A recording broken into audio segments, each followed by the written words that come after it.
4월 13일 새벽 말씀 묵상 시간입니다. 자, 오늘은 날씨가 많이 갑자기 추워졌습니다. 감기에 조심하시고 또 말씀을 통해서 새 힘 얻으시기를 축복합니다. 누가복음 8장 26절에서 39절입니다. 그들은 갈릴리 맞은편에 있는 거라사 사람들의 지역에 닿았다. 예수께서 무태 내리시니 그 동네에 사는 귀신 들린 어떤 사람 하나가 예수를 만났다. 그는 오랫동안 옷을 입지 않았으며 집에 머물러 있지도 않고 무덤에서 지내고 있었다. 그가 예수를 보고 소리를 지르고서 그 앞에 엎드려서 큰 소리로 가장 높으신 하나님의 아들 예수님, 당신이 나와 무슨 상관이 있습니까? 제발 나를 괴롭게 하지 마십시오 하고 외쳤다. 예수께서 이미 악한 귀신들로 그 사람에게서 나가라고 명령하셨기 때문이다. 귀신이 오래전부터 그 사람을 사로잡았기 때문에 사람들이 그를 쇠사슬과 쇠고랑으로 묶어서 감시하였으나 그는 그것을 끊고 귀신에게 몰려서 광야로 뛰쳐나가곤 하였다. 예수께서 그에게 내 이름이 무엇이냐 하고 물으시니 그는 군대입니다 하였다. 그 사람 속에 귀신이 많이 들어가 있었기 때문이다. 귀신들은 자기들을 지옥에 던지지 말아 달라고 예수께 간청하였다. 마침 그곳 산 기슭에 놓아 기르는 큰 돼지떼가 있었다. 귀신들이 자기들을 그 돼지들 속으로 들어가게 허락해 달라고 예수께 간청하였다. 예수께서 허락하시니 귀신들이 그 사람에게서 나와서 돼지들 속으로 들어갔다. 그 돼지들은 호수 쪽으로 비탈을 내리달아서 빠져 죽었다. 돼지를 치던 사람들이 이 일을 보고 도망가서 읍내와 시골에 이 일을 퍼뜨렸다. 그래서 사람들이 일어난 그 일을 보러 나왔다. 그들은 예수님께서 와서 귀신들이 나가버린 그 사람이 옷을 입고 제정신이 들어 예수의 발 앞에 앉아 있는 것을 보고서 두려워하였다. 처음부터 본 사람들은 귀신 들렸던 사람이 어떻게 해서 낫게 되었는가를 그들에게 알려주었다. 그러자 거라사 주위의 고을 주민은 모두 예수께 자기들에게서 떠나달라고 간청하였다. 그들이 크게 두려워하였기 때문이다. 그래서 예수님께서는 배에 올라타시고 되돌아가셨는데 귀신 나간 사람이 예수와 함께 있게 해달라고 애원하였으나 예수께서 이렇게 말씀하시면서 그를 돌려보내셨다. 내 집으로 돌아가서 하나님께서 내게 하신 일을 다 이야기하여라. 그는 떠나가서 예수께서 자기에게 하신 일을 낱낱이 온 읍내에 전파하였다. 아멘. 예수님은 환난과 재난, 재앙으로부터 우리를 구원해 주시는 분이십니다. 환난과 역경 가운데 있을 때 주님을 신뢰하고 주님을 깨워 부르짖을 때 주님이 해결하시고 응답해 주시는 것을 경험할 수 있습니다. 오늘 예수님은 영적인 속박에서 자유를 주시는 분이심을 증거하고 있습니다. 예수님과 제자들은 갈릴리 맞은편 거라사 사람들이 살고 있는 땅에 도착합니다. 이곳은 유대인의 땅이 아닌 이방인의 지역입니다. 하나님을 모르는 지역의 사람들은 귀신에 사로잡혀 삽니다. 문제는 자기가 귀신의 영향력 아래 조정을 받고 있다는 사실조차도 모릅니다. 귀신 들린 사람의 상태를 소개합니다. 첫 번째, 비정상적인 삶을 살고 있습니다. 예수님은 거라사 땅에 들어갔을 때 귀신에 사로잡혀 사는 사람을 만납니다. 귀신 들린 사람의 상태를 생생하게 묘사합니다. 이 사람은 옷을 입지 않고 집에서 살지 않고 무덤을 거처로 삼고 살아갑니다. 한마디로 정상적인 삶의 방식이 아닙니다. 비정상적인 삶을 상식처럼 정상처럼 살고 있습니다. 둘째, 예수님과의 관계도 끼어져 있습니다. 예수님을 보고 큰 소리를 지르며 엎드려 절을 하면서 덧없이 높으신 하나님의 아들 예수님, 당신이 나와 무슨 상관이 있습니까? 제발 나를 괴롭히지 마십시오 라고 말합니다. 예수님을 보고 덧없이 높으신 하나님의 아들이라고 고백하면서도 실제적으로 예수님과 상관없이 없는 삶을 살고 있는 예수님이 자기를 괴롭히는 자라고 인식하고 있는 것입니다. 셋째, 사람들과의 관계도 인격도 망가진 채로 살고 있습니다. 사람들과의 관계가 어려워 쇠사슬로 쇠고랑을 묶어서 감시했습니다. 이 사람은 사람들과의 어울려서 살 수 없는 사람입니다. 짐승처럼 포악했기 때문에 묶어둔 것입니다. 그러면서 사슬을 끊고 광야로 도망갑니다. 통제불능입니다. 인격도 관계도 망가져 불행한 삶을 살고 있습니다. 이 귀신 들린 사람을 향해 예수님께서 명령하십니다.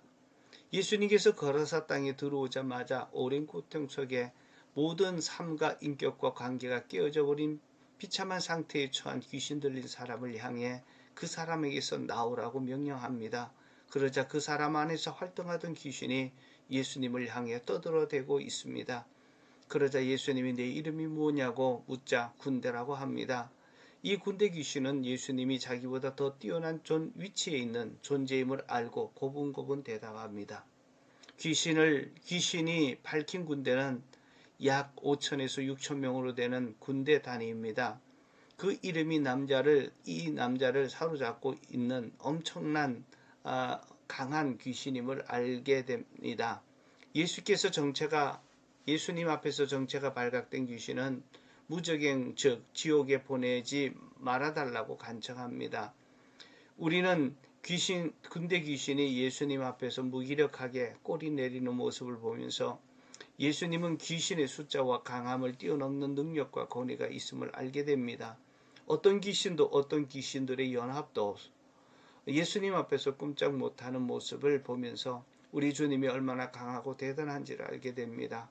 우리가 믿는 주님은 하늘과 땅 아래의 모든 권세를 뛰어넘는 최강의 능력자요 권세자이십니다. 귀신들은 삶 기슭에 녹아 기르고 있는 돼지떼를 보고 돼지 속으로 들어가게 해달라고 그렇게 요청합니다. 그렇게 하라고 하자 귀신들은 돼지떼 속으로 들어갑니다. 그러자 돼지떼들은 갑자기 아래로 돌진하여 호수에 빠져 몰살합니다. 군대 귀신을 내쫓으신 이후 어떻게 되었을까요? 예수님이 군대 귀신을 내쫓은 이후 귀신 들렸던 사람이 정상이 되었습니다. 그리고 그 소문을 듣고 달려온 거라사 사람들이 귀신 들렸던 사람이 옷을 입고 정신이 온전해서 예수님 발 앞에 얌전히 앉아있는 것을 보고 두려워합니다. 그러자 예수님이 하신 일을 처음부터 보았던 사람들이 어떻게 해서 낫게 되었는지를 그들에게 알려줍니다. 그러자 거라사 사람은 모두 예수님께 자기들을 떠나달라고 요청합니다. 결국 예수님께서 이방인 영토에 들어가서 귀신은 축출했지만 이것을 목격한 사람들은 그 소문을 들었던 사람들은 예수님을 받아들이려고 하지 않았습니다. 귀신으로부터 자유를 얻었던 그 사람은 예수님과 함께 있기를 애원합니다. 그러나 예수님은 허락하지 않으시고 대신 그를 집으로 돌려보내면서 하나님께서 내게 하신 일을 다 이야기하라고 합니다. 그는 예수님 말씀에 순종하여 예수님께서 자기에게 하신 일들을 낱낱이 온 읍내에 다니면서 알렸습니다. 예수님이 거라사 땅에 가서 군대 귀신을 내쫓아 한 영혼을 온전한 사람이 되게 했던 사역은 거라사 사람들의 반응을 보면 실패한 것처럼 보입니다. 그러나 거라사의 모든 사람들이 예수를 거부했다 하더라도 그 땅에는 예수님을 통해 하나님의 영적인 파워와 능력을 체험한 한 사람의 증인이 살고 있습니다. 그 한 사람이 살아서 예수님이 하신 일을 선포하는 날 예수님의 사역은 실패했다고 볼 수 없습니다. 예수님을 체험했던 한 사람의 증인이 되어 예수님이 하신 일을 간증하고 선포하는 한 결코 실패는 아닙니다. 열매보다 더 중요한 것이 증인의 사명을 감당하는 증인의 삶을 사는 것이 중요합니다. 100개의 사과보다도 한 그루의 사과나무가 더 중요하다는 것을 깨닫습니다. 예수님이 내게 하신 일을 증언하고 간증하는 증인의 삶을 살고 있습니까? 당신은 사과입니까? 사과나무입니까? 사과가 영혼 구원이라면 사과나무는 한 사람을 구원하고 돌보고 증인되게 하는 제자를 만드는 목자, 목녀의 삶입니다. 기도하겠습니다. 예수님께서는 한 영혼을 구원하기 위해 또 한 영혼을 증인의 삶을 사는 증인으로 세우기 위해 이방인의 마을을 찾아갑니다. 하나님께서 그 군대 귀신을 다 내쫓으시고 그 귀신을 제어하는 그 모습을 보면서 정말 최고의 권위자요 능력자임을 믿습니다. 우리가 믿는 예수님이 얼마나 강하고 위대한지를 알게 하시니 감사합니다. 어떤 세력 앞에서도 떠는 자가 아니라 당당하게 예수의 이름으로 정말 대적하고 물리치고 승리하는 자 되게 하옵소서. 거라사 모든 마을 사람들은 그 모습을 듣고 또 보고도 예수님을 거부했습니다. 자, 그러나 예수님의 사역이 실패한 것처럼 보여도 예수님께서는 그곳에서 한 영혼을 구원했고 또 예수님이 하셨던 일을 증거하는 증인을 남겨 놓았습니다. 주님이 정말 원하시는 삶이 또 사람이 어떤 사람인지 알게 해주시니 감사합니다. 영혼을 구원하는 열매를 구하는 것보다 주님 그리고 사과나무가 되어지는 증인의 삶을 사는 제자를 배출하는 그 일에 목표를 두게 하여 주시옵소서. 예수 그리스도 이름으로 기도하옵나이다. 아멘.